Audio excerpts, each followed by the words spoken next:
Merci, ministre. Merci, cher Nasser. Tu sais bien que le Maroc est un pays qui m'est particulièrement cher, pour beaucoup de raisons. Mais comme disait un chanteur belge, les temps sont difficiles. Oui, les temps sont difficiles. Nous faisons face à beaucoup de problèmes. Mais malgré cela, j'ai bien voulu que ma première visite en tant que représentant se fasse au début de l'année. Parce qu'il y a déjà 3 ans, et c'était déjà trop long, sans rendre visite au Maroc. Donc merci beaucoup, cher ami Nasser Boulita, pour l'accueil chaleureux qui m'a été réservé. Comme tu l'as dit, nous venons d'avoir des échanges ouverts et fructueux entre amis qui peuvent se dire quelles sont ses positions dans un partenariat qui, comme tu l'as dit, est basé sur des valeurs. Pas seulement sur des intérêts, si, mais sur des valeurs. Et je remercie le chef du gouvernement, M. Achinouk, pour m'avoir fait l'honneur de s'entretenir avec moi ce matin.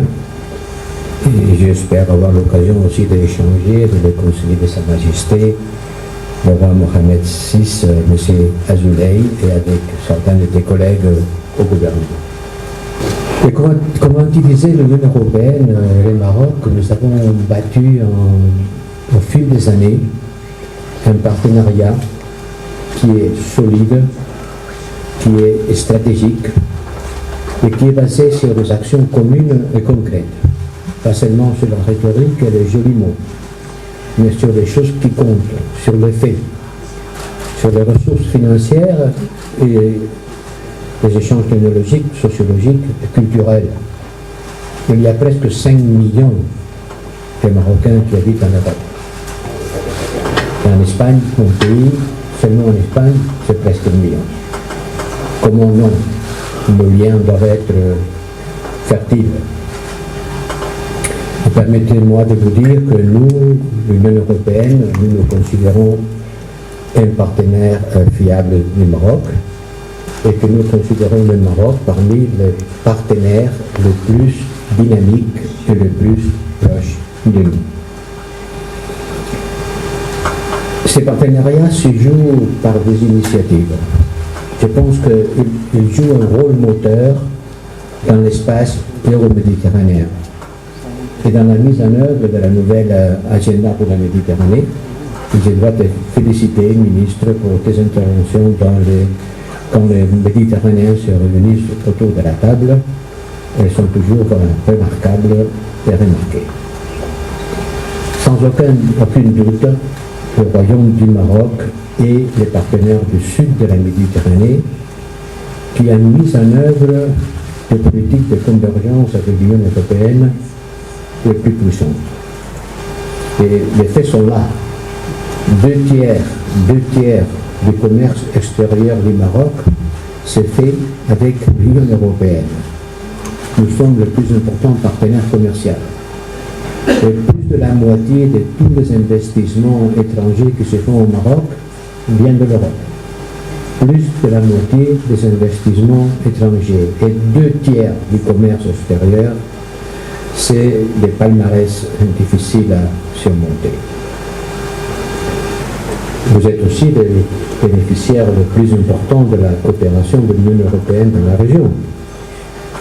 Dans la période 2014-2020, ça a représenté 1,4 milliard d'euros. Et dans la période 2021-2027, on va passer de 1,4 à 1,6. Dans ces temps de pénurie financière, l'effet d'augmenter 15% nos apports financiers, c'est quand même aussi remarquable. Et même quand on traverse des moments difficiles, comme ça a été le cas de la pandémie, et maintenant que l'Europe fait face à une guerre dans ses frontières de l'Est, ce partenariat prend plus d'importance. Cette guerre, C'est transmis des ondes de choc qui touchent tout le monde, qui nous ont touchés à nous Européens et à vous Marocains. Et je pense que seulement ensemble, nous pourrons faire face à ces défis multiples de façon coordonnée et responsable. Dans ce contexte, je souhaite réitérer l'engagement fort de l'Union européenne pour ces partenariats et notre volonté de l'élargir, de l'approfondir et de faire le nécessaire pour préserver son cadre juridique. Nous travaillons dans un cadre d'état de droit, nous devons respecter les décisions des tribunaux, préserver le cadre juridique et l'adapter comme nécessaire.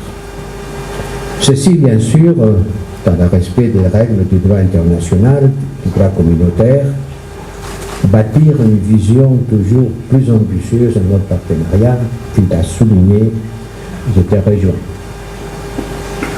Mais, comme tu l'as dit aussi, il faut mettre en œuvre les engagements. Il faut faire de sorte que la lettre écrite dans un papier devienne quelque chose que les citoyens puissent percevoir dans sa vie quotidienne. Il faut passer des mots à l'action dans beaucoup de domaines. La lutte contre le changement climatique, la transition énergétique, avec ces partenariats verts qu'on vient de signer, l'engagement de l'Union européenne à accompagner le Maroc dans ses réformes structurelles, notamment dans les domaines de la protection sociale, de la santé et de l'éducation, en suivant la vision de Sa Majesté le Roi, qui s'exprimait beaucoup de fois sur ce sujet, et sa volonté de faire le Maroc aller de l'avant dans ces domaines social, sanitaire, éducatif. Du partenariat de longue date déjà de la gestion de la migration et de la réflexion en cours pour que notre coopération s'étende à de nouveaux domaines comme le numérique. Et permettez-moi que je profite de cette occasion pour féliciter le Maroc pour son élection au Conseil des droits de l'homme des Nations Unies. C'est une élection importante, c'est une institution importante, c'est un mandat important qui comporte des responsabilités particulières en matière de promotion et protection des droits de l'homme. Et comme il a dit, vous y êtes attachés, nous y sommes attachés, le partenariat se base sur des valeurs. Nous attachons une grande importance à la protection des droits fondamentaux, des défenseurs des droits de l'homme, des droits fondamentaux comme la liberté de presse et d'expression, et nous travaillons ensemble avec le Maroc sur ce sujet. Nous allons aussi échanger sur les anciens et les nouveaux défis géopolitiques auxquels nous faisons face. Nous allons parler du Maghreb, bien sûr, de la Libye, bien sûr. Là, le Maroc joue un rôle important. Du Sahel, on en parlera, de l'Iran, mais surtout, de l'événement pour les Européens le plus important de l'année qui vient de finir, et je crains fort qu'il le sera encore pour l'année qui commence. Je parle évidemment de l'agression injustifiée de la Russie contre l'Ukraine. Et voilà, la Russie, un pays membre permanent du Conseil de sécurité, a violé les principes fondamentaux de la Charte des Nations Unies. Il a envahi son voisin pacifique sans raison ni motif. Et cette guerre ne menace pas seulement l'Ukraine ou l'Europe, c'est un défi majeur pour le monde entier. Elle met en péril la sécurité alimentaire, elle met en péril l'énergie pour des millions de personnes dans le monde entier.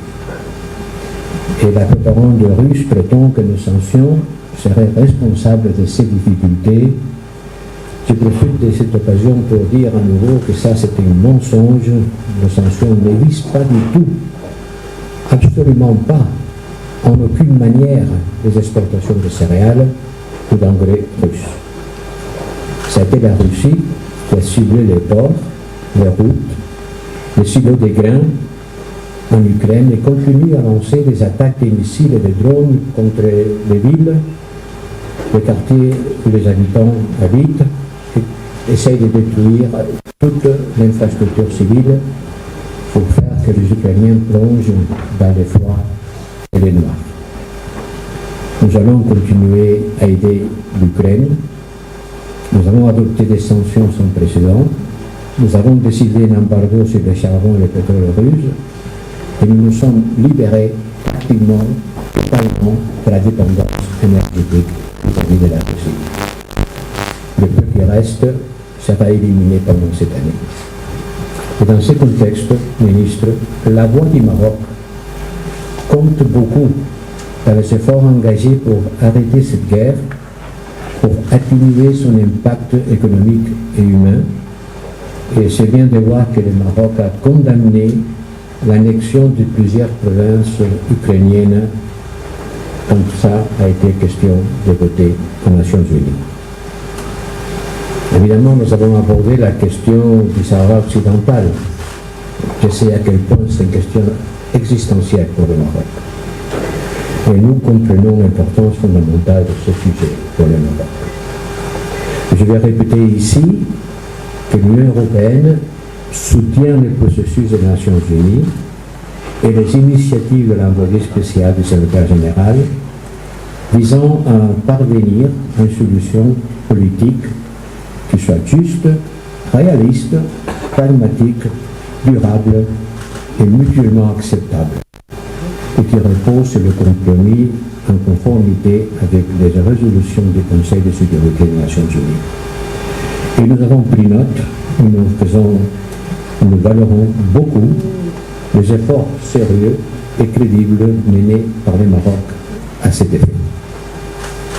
Et nous encourageons toutes les parties à poursuivre leur engagement dans un esprit de réalisme et de compromis dans les contextes d'arrangement conformes au but et aux principes énoncés dans la Charte des Nations Unies. Évidemment, dans l'entretien que nous avons eu avec le ministre Bourita et aussi avec les chefs du gouvernement ce matin, nous avons évidemment abordé l'enquête en cours par des allégations de corruption contre des membres du Parlement européen dont la levée de l'immunité parlementaire a été demandée. Évidemment, nous sommes préoccupés par ces événements dont la presse se fait écho. Ils sont inquiétants et les accusations sont graves. La position de l'Union européenne est claire. Il ne peut pas y avoir d'impunité pour la corruption. Zéro tolérance pour ça. Nous devons attendre les résultats des investigations en cours de la part des autorités judiciaires qui doivent amener toute clarté sur ces événements et nous attendons la pleine collaboration de tout le monde dans cette enquête. Pour finir, je voudrais annoncer que nous sommes convenus de lancer 2 nouvelles initiatives qui vont renforcer notre partenariat. Un dialogue de haut niveau en matière de sécurité qui se tiendra à Rabat prochainement, une coopération renforcée dans les instances multilatérales entre l'Union européenne et le Maroc, parce que sans doute l'architecture internationale multilatérale doit être revue. Et des initiatives portées ensemble par des pays du Nord et du Sud ont toute leur place dans ce processus de renouvellement. Nous avons beaucoup de sujets à explorer pour approfondir notre partenariat. Permettez-moi, ministre, de souligner encore une fois, nous devons capitaliser sur nos acquis communs pour regarder vers un avenir encore plus amical. Merci, ministre.